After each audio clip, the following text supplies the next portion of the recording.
Sinampahan ng Bureau of Internal Revenue ng reklamong tax evasion ng mga kumpanya at individual dahil sa paggamit ng ghost receipts para makaiwas sa pagbabayad ng buwis.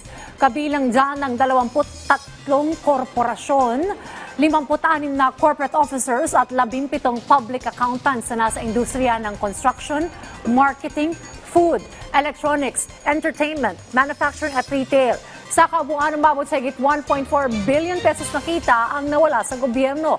Tiniyak naman ng Justice Department, titiyakin po nila makakabuo ng matibay na kaso laban sa mga korporasyon na nirereklamo ng BIR.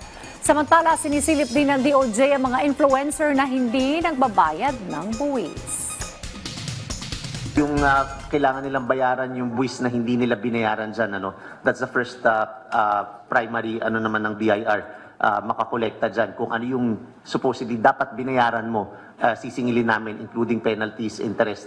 At pangalawa dyan, of course, dahil kasong kriminal ito, pagka napatunayan yan na talagang may liability sila at na-convict sila, may pagkakakulong yan, posibleng pagkakakulong pag na-convict sila ng korte. We will be undergoing the normal case build-up to ascertain that there is sufficient documentary evidence and other supporting documents to build a strong case against all of these individuals, respondents in this case.